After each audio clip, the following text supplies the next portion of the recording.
In this chapter, we're going to look at the food pyramid and its effect on men. In the last chapter, we looked at the food pyramid and its effect on women. And just to recant, we're going to do a quick review. We looked at Susan Burrell, head nutritionist at Westmead Hospital. She promotes a diet high in refined carbohydrates, spaghetti, rice, noodles, etc. And as we can see from the photo, the effect that particular advice is having on her own body personally. You can see she's got a fair amount of fat in her calves, fat hanging over her knees, very fat arms, and if you had a look at her bottom would probably look like this. Kind of saggy, cellulite, dimples, caused by the constant sugar spiking, the effect that has on our collagen, and the chronic malnutrition from eating that kind of food, which doesn't allow our body to repair the damage. In addition to the aesthetic challenges involved from her diet, she would be placing herself at much higher risk of heart attack, cancer, diabetes, depression, bipolar disorder, and so on. In addition, we discovered that diets designed by nutritionists like her killed about 110,000 people in America in 2003, slaughtered about 50,000 British nursing home residents every year, and cause severe chronic malnutrition in Australian nursing homes and hospitals as well. So what's the food pyramid diet based on highly processed refined carbohydrates like spaghetti, rice, bread done to the Australian male population? Quite a lot. While I've got this photo here, is just recently I gave a talk on the demise of the Australian male. In fact, the Australian male's in a bit of crisis. Once upon a time we're known as sun-bronzed legends, and today we're known as men that look like we've got a big tummy and little man boobs. And I gave a talk on that very topic a little while ago. In fact, we've got half the testosterone in 1945 and half the sperm count, and our New Zealand friends are doing even worse, with the New Zealand males having a 50% drop in their sperm count in the last 10 years. Why I've used this photo is just after this particular talk that I gave in front of about 40-50 people, a male nutritionist came up to me, and he would look exactly like this. His suit jacket was bursting at the front, and he came to thank me for the talk. Now, interestingly enough, he obviously didn't see himself as the male that I was talking about, and that's what the government studies show. About 80% of Australian males look like this now. 3 out of 10 Australian males have man boobs, but one surprising thing government studies have found is about 80% of the males who look like this don't know they look like this. So what's wrong with this particular body shape rather than it being aesthetically challenging? Well, first of all, that big protruding tummy and the man boobs is actually the #1 risk factor for heart disease. This guy would have about 20 times higher risk of heart attack than a normal male, and much higher risk of cancer. And on top of that, that big fat tummy does more than just sit there.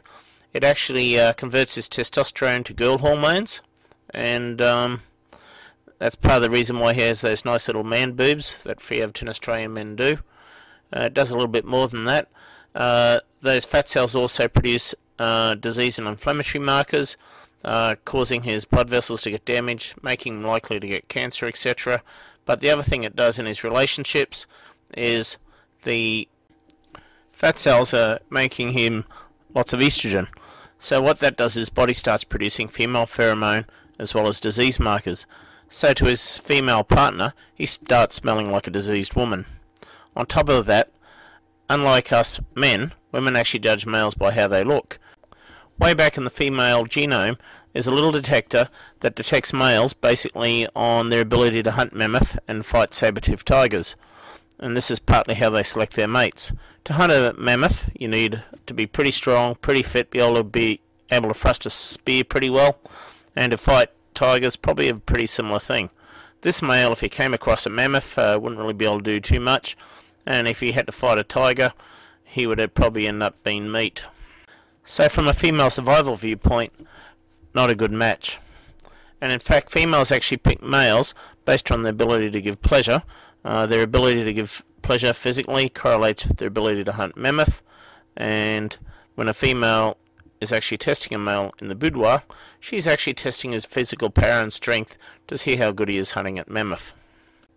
What's actually happened to this male, and let's call him the malnutritionist as at the last seminar that I gave. What's actually happened, he's eaten a lot of spaghetti, rice and bread, and processed manufactured foods, and the constant sugar spiking has damaged his hormones and his energy metabolism. So what actually happens, as soon as he eats, the fat stores straight into his stomach, and on top of that, the constant sugar spiking has damaged his metabolism. In fact, he's got the #1 indicator for diabetes, that big tummy. And what actually happens, instead of the body using the fat as a fuel, it uses his muscles. That's why these males tend to have skinny little legs and no butt muscle. The body uses their muscle as a fuel, not the fat. So what has the food pyramid diet done to the male population? You know, the diet that's actually recommended by qualified nutritionists. Well, in 1911, there was no atherosclerosis or blocking of the arteries. In fact, the first case was recorded in 1911. They did 1,000 autopsies, couldn't find another case. By the Korean War, 26% of casualties had it, and by the Vietnam War, 50%. Today, it's 40% of school children. Male obesity in the school system has doubled in the last 5 years. Males are really taking a major assault. Learning difficulties are skyrocketing young boys, and that's partly because of this manufactured processed spaghetti rice bread diet, incredibly deficient in essential fats that they need to A, make their hormones, B, develop their brains. Males are very sensitive to it. So what's it done to the diabetes rate? Well, in the 1900s the rate was 3 per 1,000. Today about 45% of Australian males over the age of 40 have pre-diabetes or diabetes. I've included in this a very overweight local Gold Coast paediatrician. He likes to medicate kids on ADHD drugs. But anyhow, I'd like to get the point across here too. If you see a healthcare practitioner who's fat and overweight, don't use them. Don't listen to them. Government figures put about 90% of our current illnesses being obesity and food related.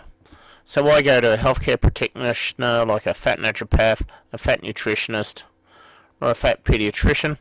They obviously don't have a grasp themselves of the problem and eat badly. In fact, in the shopping trolley there's actually a slab of Coke and quite a few packets of biscuits and maybe some frozen pizza, and I'd say that is why he's 100 kilo overweight, not because of genetics.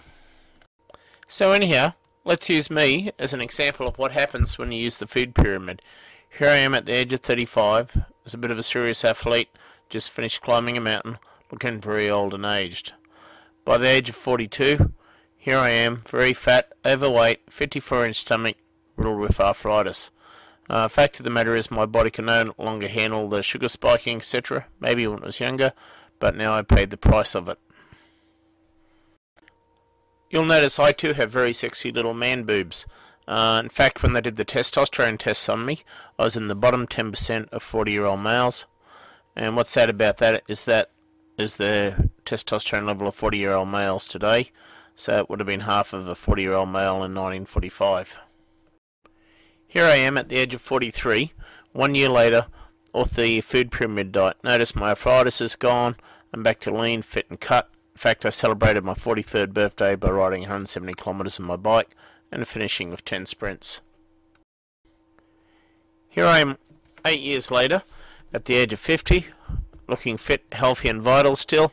In fact, younger than I did at 43.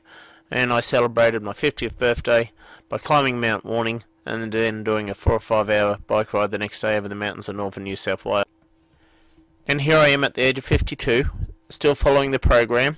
It's very easy to do, and you can see the benefits for me as a male, where most males are getting old and decrepit. I actually celebrated my 52nd birthday by riding 150 kilometers to Byron Bay, the next day doing a 4 hour bike ride.